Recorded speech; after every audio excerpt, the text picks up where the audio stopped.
সম্মানিত ভিউয়ার্স, আসসালামু আলাইকুম। আশা করি সবাই ভালো আছেন।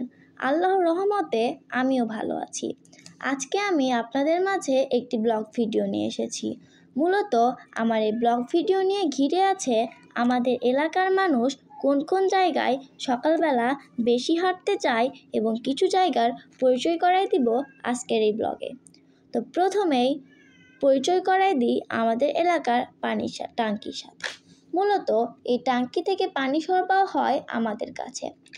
তো আমরা সকালবেলা হাঁটছিলাম, হাঁটতে হাঁটতে খানিকটা দূরে গিয়েছিলাম। একটু টাকাতে দেখতে পেলাম দুটো হলুদ রঙের ফুল আমাদের সামনে মাটিতে পড়ে গেল। তৎকালীন তুলে নিলাম। ফাঁকা মাঠে সবাই হাঁটছিল, আমরাও হাঁটছিলাম। দূরে নষ্ট ট্রেনগুলো নষ্ট রেল লাইনের উপর দাঁড়িয়ে আছে। পাশে রয়েছে শহীদ মিনার। সকালে সূর্য তখন উঁকি দিচ্ছিল দৃশ্যমানের আড়ালে।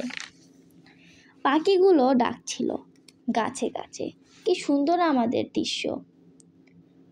গাছের নিচ থেকে একটু পশ্চিম দিকে তাকালে দেখতে পাওয়া যাবে পার হাউসের লাইট বক্সটি। শিমুল গাছের নিচে যেন শীতল হাওয়া বয়ে যাচ্ছে।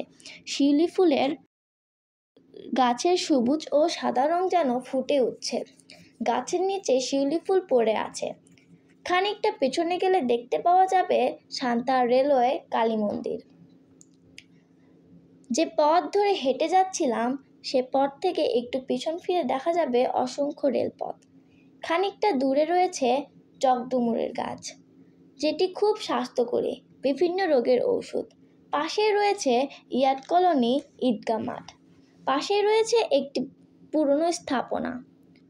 একটু উপরে তাকিয়ে দেখতে পেলাম একটি বক উপরে উড়ে যাচ্ছে। মাঠের পাশে রয়েছে সুন্দর পুকুর। ব্রিটিশ লেখক চার্লস বলেছেন, ধর্মান্ধ পরিবেশে পণ্ডিতজনেরা নির্ভীত হন। সকালে সূর্য তখন আপচা আপচা উঁকি দিচ্ছে। মাঠের বাগানের একপাশে দেখতে পেলাম কি জানি ঔষধি গাছ। সবাই কমেন্টে জানিয়ে যাবেন। এখানেও একটি মসজিদের কাজ চলছে। একটু পরেই চলে গেলাম সান্তাহার জনচেনা একটি প্রাথমিক বিদ্যালয়ে। পাশেই রয়েছে ছোট্ট বাগান, তার পাশেই রয়েছে শহীদ মিনার ও বিভিন্ন ধরনের খেলাপত্র জিনিসপত্র। পাশে রয়েছে বিদ্যালয়ের নতুন ভবন। একই মাঠে একটু দূরে রয়েছে উচ্চ বিদ্যালয়, সেটিও সুন্দর।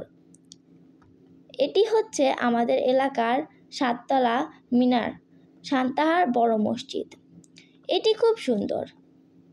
ভিডিওটি ভালো লাগলে অবশ্যই লাইক, কমেন্ট ও শেয়ার করবে।